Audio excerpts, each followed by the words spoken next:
Good morning and welcome everyone I'm all hooked up here.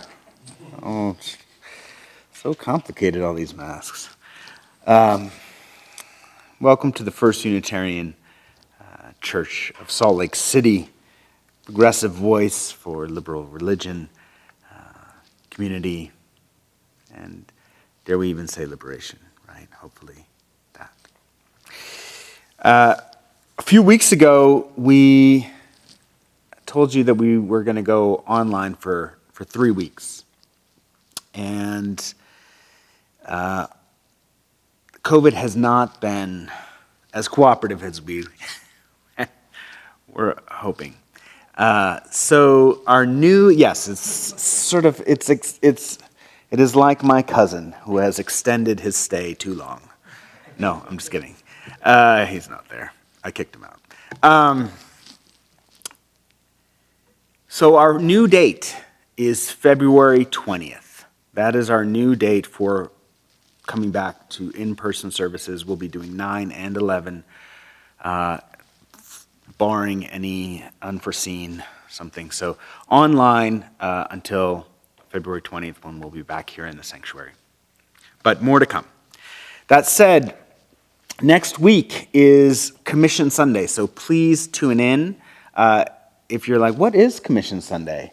Well, it is the day that we're going to begin our pledge drive. And the people who are involved in the pledge team are going to come in and we're going to invite you from home. Somehow we're going to figure this out. To really commission them as part of their journey, as part of the members of this congregation, to really talk with us about what it means to financially support the congregation. So we're moving it up a little bit because in the past, Celebration Sunday hasn't been the end, but this year we're making it the end of the pledge drive, so we know exactly what the pledge is, so we can do a budget that's based on what we know is coming in, and then we can start talking about what we want to fund in programs and to invite your contributions to building that budget. So really come with us and participate in the journey of what it means to really make a budget and to fund it. So starting next week, Commission Sunday. I'd also like to thank Nikki Blackburn Fuller, Pauline Higgins, and Heather Stewart Dorrell for joining us as our cantors today. Thank you so much for coming. And for Gaylan Nielson, who's going to be our lay minister. Now, there's also somebody, is that Don Walton up there? Also hanging out. Are you going to be helping out Tristan? Yes, there we go. So we've got a number of people here supporting you at home to give you a great worship. And thank you, of course, to David Owens. And Monica, who's delivering the sermon. With that, let us begin our service today with these words from Kimberly and Tomczyk Carlson. It is not by chance that you've come to this moment, here with us today. You've been looking for something larger than yourself. Inside of you there is a yearning, a calling, a hope for more. A desire for a place of belonging and caring. Through your struggles, someone nurtured you into being, instilling a belief in a shared purpose, a common yet precious resource that belongs to all of us when we share. And so, you began seeking a beloved community and people that do not put fences around love. A community that holds its arms open to possibilities of love. A heart home to nourish your soul and share your gifts. Welcome. Welcome to worship.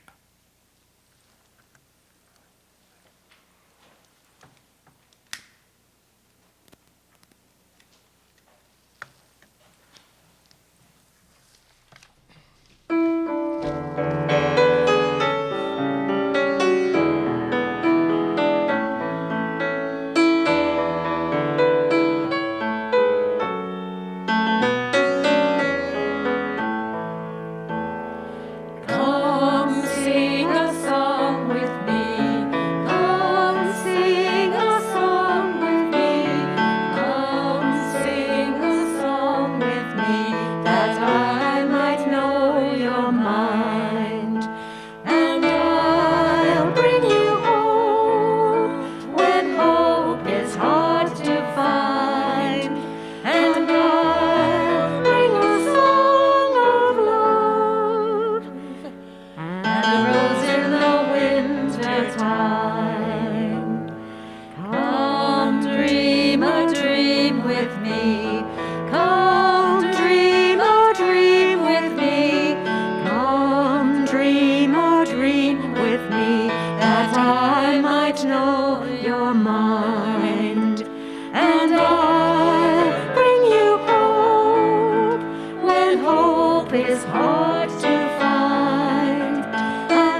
and a rose in the winter time.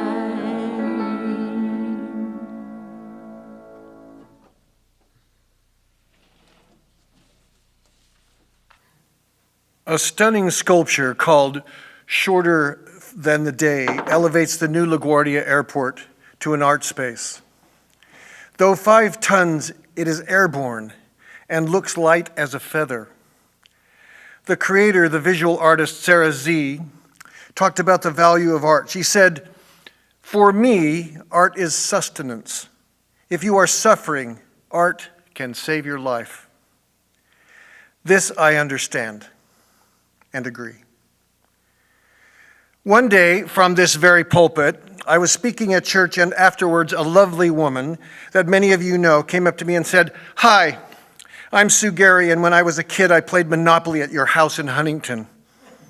Your parents and my parents were friends. I fell into an immediate reverie about my hometown, Huntington, Utah. Sue called me later to tell me we were cousins. In small town Utah, that is no surprise. And yes, small with a population of 700 when we moved to Salt Lake when I was 11. Huntington is nestled at 5,800 feet at the base of Huntington Canyon in the Manti La Salle National Forest, founded by stockmen and settled by coal miners and small farmers. The canyon has 2 reservoirs built by my grandfather and his sons, one my father. Sue Gary is the daughter of Elmo Gary, and the theater at the College of Eastern Utah is named after him. You see, Huntington was a surprise, an oasis bursting with music and art, and of course theater, thanks in large part to Elmo Gary. My parents were in plays with Elmo that Elmo directed. Later, my brother starred in a play called Dino, about a wild teenager, and he smoked on stage in a 100% Mormon town. Somehow that stuck with me. As a writer, playwright, and sometime actor, I realized where the seed of artistic expression was planted. Art percolates up out of the raw fabric of a place, from a groundswell that transforms communities and the culture we live in. Out of that same culture, Mormons used to put on roadshows. Like me and Sue, I'm guessing some of you were in a roadshow. Roadshows were uniquely Mormon tradition, an effort to create self-contained culture to avoid outside influences. They were fun and funny and clever, and a platform for would-be composers, choreographers, directors, actors, singers, playwrights, dancers. But I think roadshows led to a dangerous counterculture. I mean, are you sure you want your children falling in love with acting? First a roadshow, then reading plays like Waiting for Godot, acting in Saturday's Voyeur, or watching films like A Clockwork Orange? This can't be good. As the French writer Camus said, fiction is the lie we use to tell the truth. Therefore, dictators, right-wing authoritarians, and autocrats ban and censor the arts, support book burnings, and suppress the freedom of expression, even try to shut down the National Endowment for the Arts. But hope is often the work of art. William Faulkner said, "Mankind will prevail because of an inexhaustible voice. The poet's voice need not merely be the record of man, but the props, the pillars to help us endure and prevail." This is a message of hope, complete and undeniably hope. Yes, hope. For me, art and nature are the conduits of spirituality. Nature is so often the inspiration for art that these two are infinitely intertwined. The arts provide me, all of us, 1,000 ways to lift our awareness and emboldens our insights into navigating the world, a portal to help us cope with the insanity surrounding us. I believe Sarah Z. I believe I've been saved more than once by art. I've been blessed by the healing power of thousands of art-enriched moments. For example, like the ancient Greek chorus, 20 of us sat on the stage of the play Equus in Broadway's Plymouth Theater when Academy Award winner Anthony Hopkins, as Dr. Dysart, delivered the final brilliant speech directly towards me and my friend, the filmmaker, Trent Harris. Stunned and emotionally overwhelmed, we walked the streets of New York in absolute silence for hours, transfixed by theatrical power. The world grows bigger and deeper through the arts. In Les Miserables, when Jean Valjean is thrown into prison for stealing a loaf of bread to feed his starving family, our emotional connection to injustice, hence justice, is exploded. However, I don't want to make the canvas too small. I love all the creativity that feeds our souls. I've been married to Elaine for almost 50 years, and she is what I call a life artist. Someone who puts art into everything she does: painting, jewelry, design, decorating, landscaping, cooking, or just making a perfect sandwich. This omnipresence of art is the substructure to our lives, not just me, all of us. This space right here has been an endless forum for artistic expression that I've adored. Huntington is a simple metaphor for the seed of the creative urge. Just a few days ago, my granddaughter, Sasha, shared a paper with me. She is a theater major and singer who many of you heard sing here in church. She was lamenting her lost senior year to COVID and the theater director at her high school that crushed every effort to perform. Still, in spite of that, she directed the musical Theory of Relativity and taught 17 students 7-part harmony entirely over Zoom, most of them doing their very first musical. And finally, the production was canceled. Here's her response. However, something about it felt significant, even unfinished, maybe more so. It reminded me of the importance of my love for the theater, and more importantly, the love for the human connection. Just as things started to lighten up for a brief period, it ended. We seem to need to share our mutual grief, taking part in mutual sacrifice to create such a unified and important piece of art. I wish more people would acknowledge the effect of unity and sacrifice and its ability to create beautiful, heart-wrenching, mind-changing art. Is there anything else to be said?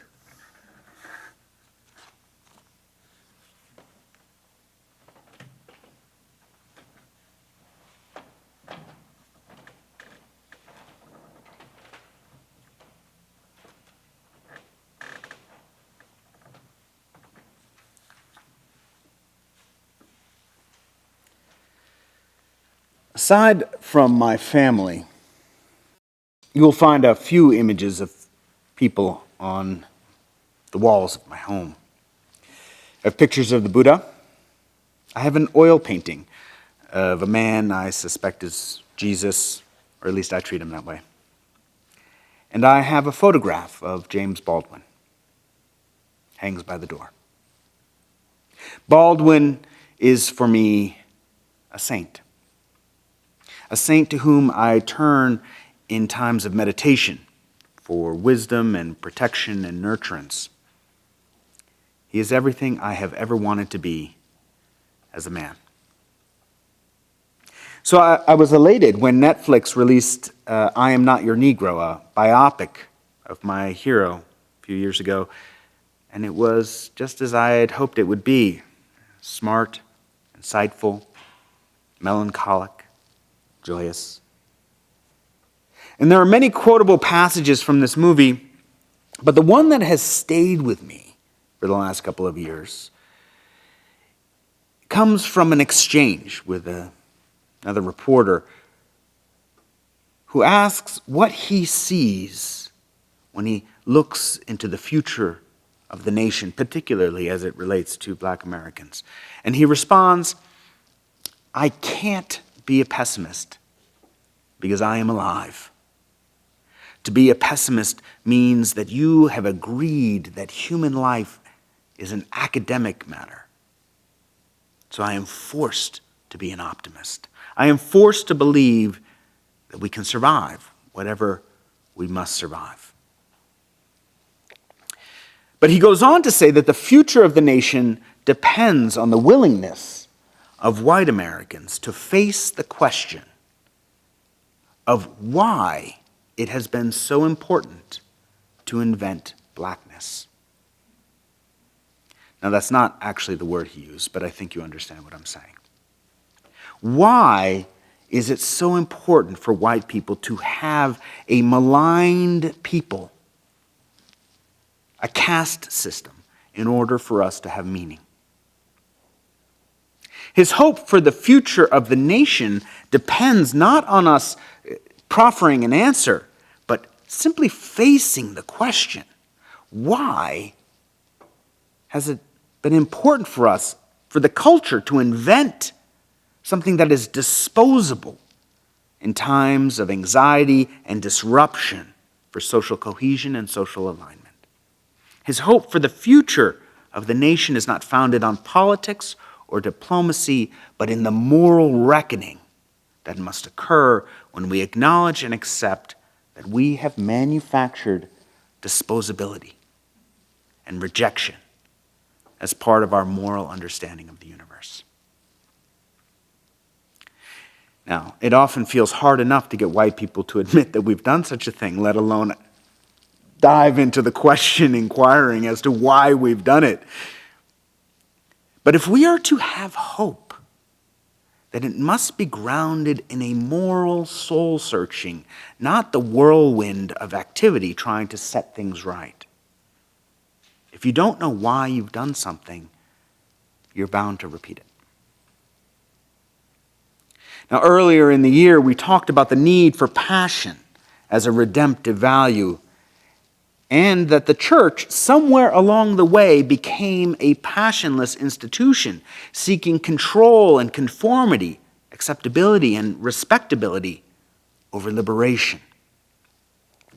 And it is here that pessimism creeps in, because life becomes academic. It becomes debatable, weighed in the balance of abstract moral indicators. Pessimism is not an option for Baldwin because the life being weighed is his own, not the life of the person doing the weighing, doing the calculation of the value. He is not an optimist due to inclination. He is forced into optimism for survival. This can be survived. But can white people survive our own moral universe, the one that invents space for the disposable and the rejected? Because the strain of the moral worldview that relies on people and earth to be disposable is beginning to peak. The stress of the system is here. What passion must be cultivated to repel the academic calculation of human life, the passion that refuses to exclude any being from the holy experience that is this experience. When we understand why we needed to create the disposable, why the anxiety of our egos needed something expendable so that we could feel valued, so that we could feel white, we begin the process of cultivating passion, creating passion-filled institutions out of the art of our lives. And out of our passion, out of the sacred desire to belong, we are able to release the anxieties that separate us and embrace the hope that we will survive, and perhaps even herald in a new moral universe.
Once again, a warm welcome to all of you who are joining us this morning, especially if you are a visitor or new folks here.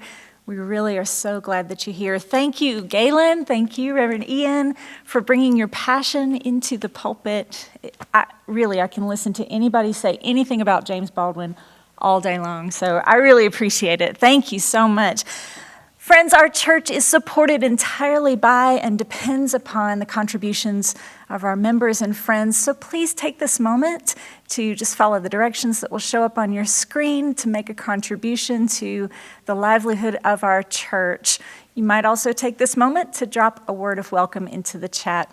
So glad you're here.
A few weeks ago, I preached to you about the hope of a new year, a hope that I wanted you to share with me. I brought you a poem by Amanda Gorman, and I also shared with you these words by the Unitarian minister, the Reverend A. Powell Davies. Let me tell you why I come to church. I come to church and would, whether I was a preacher or not, because I fall below my own standards and need to be constantly brought back up to them.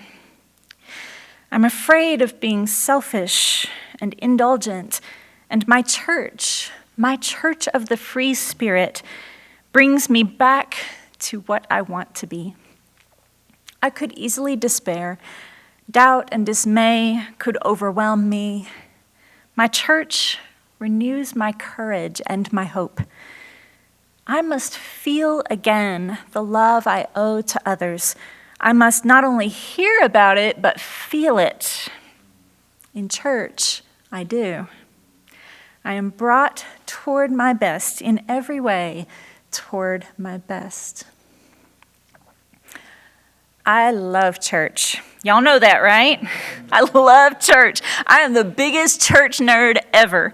I like going to church. I like talking about church. I like thinking about church, dreaming about church.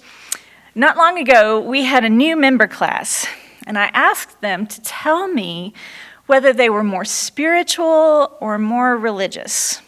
Maybe you have a thought about that, where you land. It's a trick question. A trick question. You can be both spiritual and religious. And I told them I am super religious. At which point, about half of them started looking for the virtual exit, right? Where's the leave meeting button? The answer to the trick question is we need both. Spirituality is how we make meaning of our lives as individuals.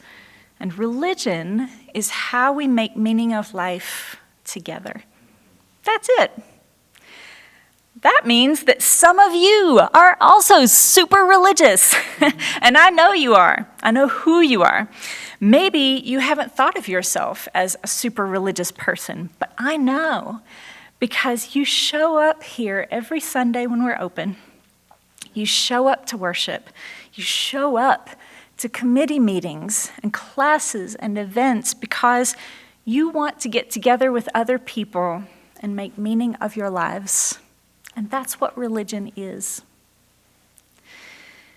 Now, last year, a statistic started to circulate among religious professionals and sociologists, a result from a Gallup poll that showed that for the first time in 80 years, fewer than half of Americans were members of a formal religious community. The high water mark in the late 1940s was 76%.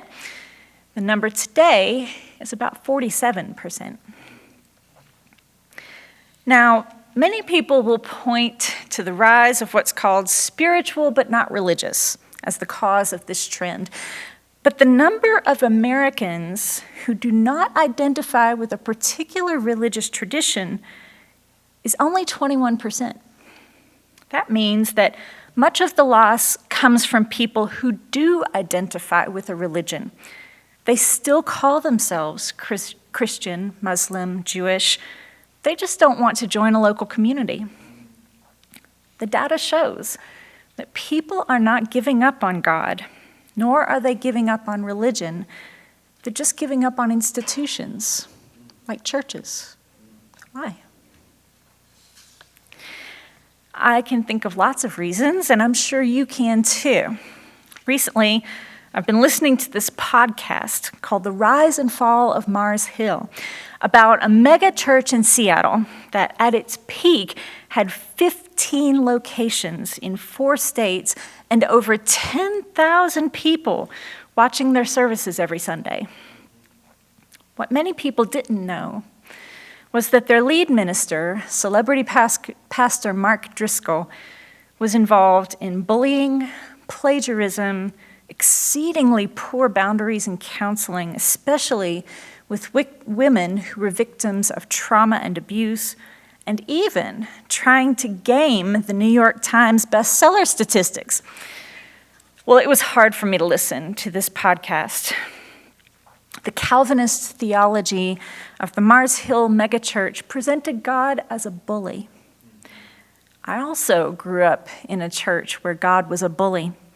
And when people believe that God is a bully, they are much more likely to tolerate bullying in their human leaders.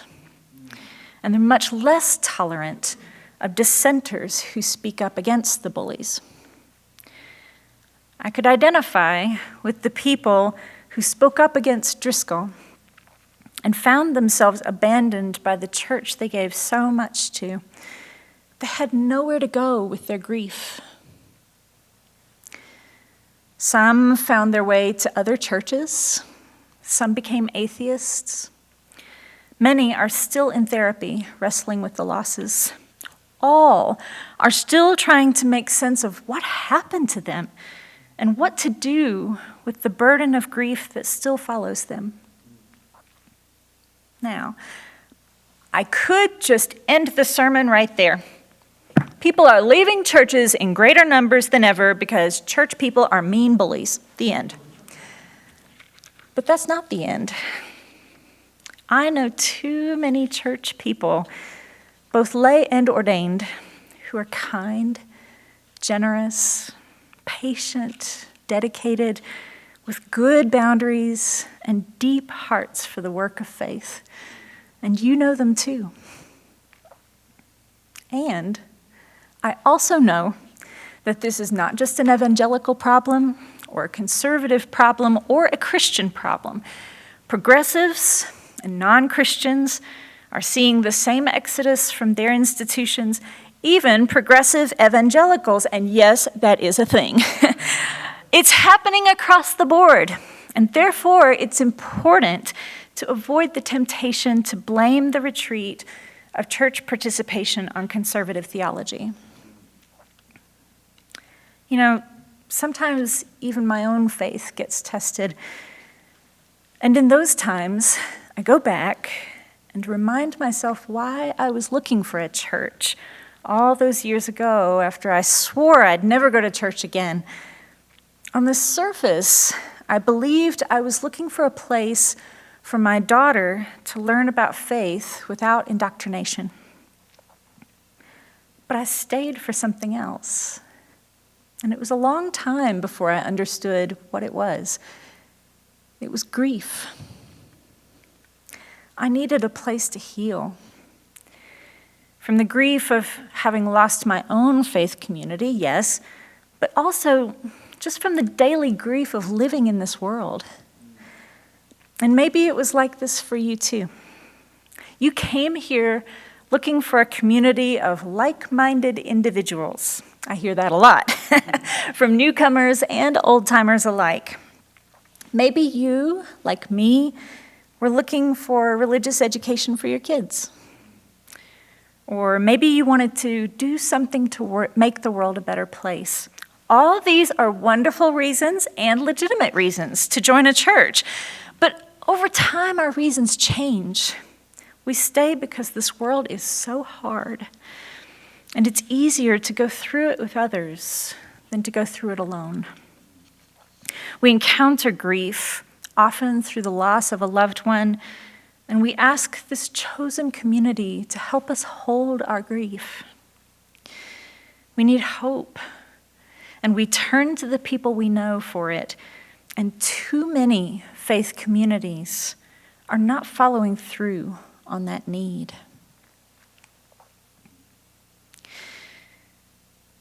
Many of you have already seen the new Netflix movie, Don't Look Up, in which scientists discover a planet-killing comet headed straight for Earth, dooming every living thing.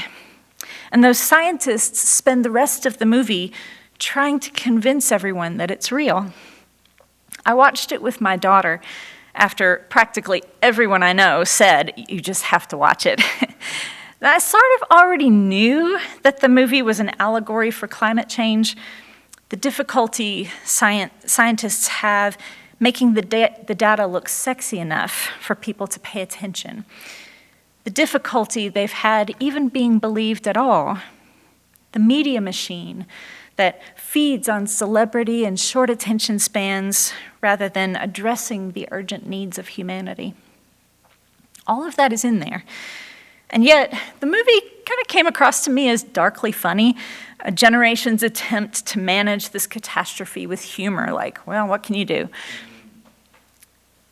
The experience was considerably different for my daughter. At the end of the movie, I looked over at her, and her face was white, drained of all color, and her eyes were round and haunted. It was exactly as if she'd seen a ghost. My girl was panicked. She did not derive any hope from the humor. She doesn't have time for it. For people her age, the comet is now visible to the naked eye. I asked my daughter's permission to tell you about her reaction to this movie because I want you to know what this generation is experiencing. And I want you to wonder with me what hope Unitarian Universalism has for young people like her who are facing so many situations that seem hopeless. What they are experiencing is a kind of grief, an experience of loss for a world they've never had, a promise they can't expect to see fulfilled. Activist David Hogg, who survived the school shooting in Parkland, Florida, and went on to organize for gun control and voting rights, recently told a reporter in an interview, "I often hear older people come up to me and say, I'm so thankful that your generation is standing up and we can kind of finally pass off the baton to you." It can't be that way. It can't. If our older generations or our country is simply putting it on younger people to fix these things, they're never going to get fixed. Because as powerful as we are, it has to be an intergenerational coalition of people that work hand in hand and don't patronize or talk down to young people, but lead with young people and our vision and ideas for the future. When I say that I want you to wonder with me what hope Unitarian Universalism has for younger generations, I'm not asking rhetorically. I do believe that our faith tradition holds enormous hope for people of every generation. I believe that our faith saves lives. Do you believe it too? When I say I want you to wonder with me about the hope of our faith, What I'm asking is, can you articulate it for yourself? And can you articulate it for others? Listen, it should be hard, okay? You should have to wrestle with this question. I want you to fill up journals, notebooks, blogs with your ideas about this, and then erase it and start all over because you're not satisfied with your own answers. Kind of the way I did when I was writing this sermon 5 or 6 or 7 times. Why? Because people are leaving faith communities in higher numbers than ever because they are tired of easy answers that don't stand up to the tidal waves of grief that they are experiencing by being awake and aware in this world.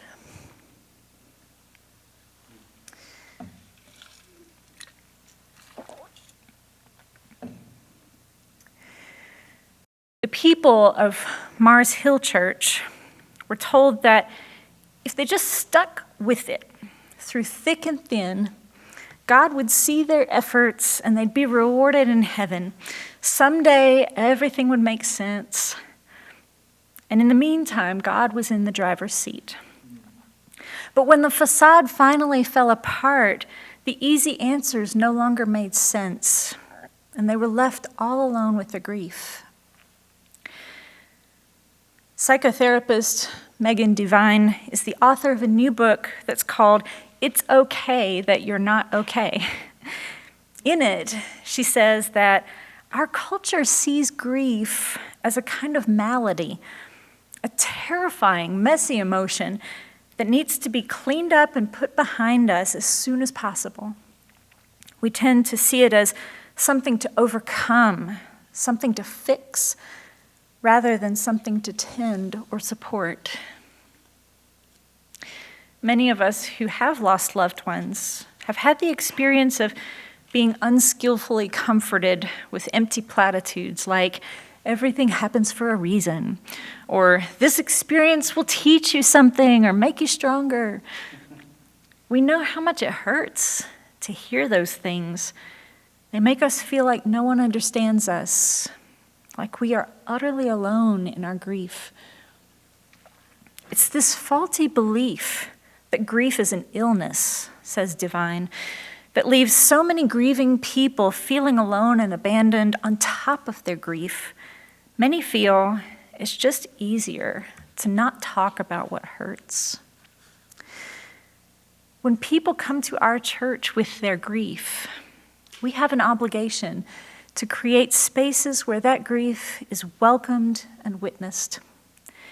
When people bring us their grief, they're also bringing us their love. Because grief is the consequence of losing someone or something that we love. It doesn't matter whether the object of our love is a person or a group of people or an idea or the earth or democracy or an ice cream cone on a hot day for that matter.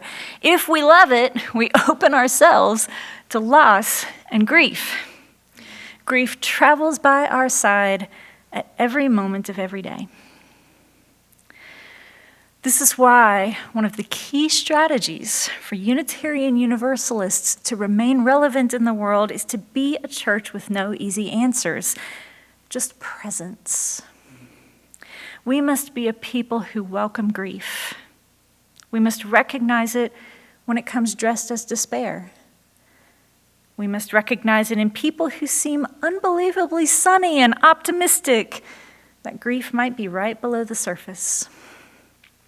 We must recognize it in parents who are barely hanging on to daily life, unwilling to give a moment's thought to the world's great problems for fear of being overtaken by them and unable to show up for their kids. We must also recognize it in people who have no vocabulary for expressing it. When grief shows up, let's set out a chair for it. Let's listen to it without trying to fix it or hurry it up. Grief might talk in circles. It might never seem to get to the point. Let's listen anyway. Let's say its name out loud without fear or avoidance. Let us accept that the moment of grief exists only in the present. It cannot think of the future. Grief is a passage that cannot be shortcutted. The only way over is through. Our church is doing this work now through its small group ministry and its caring team. In our small groups, it's part of our covenant that we just show up for each other, bringing whatever we're carrying, and we listen to each other without trying to fix, save, or advise each other, trusting that the answers, though difficult, are available if we listen. And our caring team is now meeting monthly to think about how to show up for the most vulnerable people in our congregation with nothing more than our presence and maybe a nice hot meal. I truly believe that Unitarian Universalism is a faith tradition that at its best looks to the future with courageous hope. But we can also learn just to dwell in the present, attending to this moment with all of its grief and heartache and pain, and simply be there for each other. We can learn to offer presence rather than easy answers. The problems we are facing together are tremendous, and some of them may never be solved, but we can face them together. And that's the real hope that people need right now. May it be so.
Once again, thank you so much for being with us today. Thank you, musicians. Thank you, Gaylan, Ian, for your contributions. Let's take this last moment of worship, this last precious moment together. Just settle down. Take a breath, a deep breath if it feels good to you.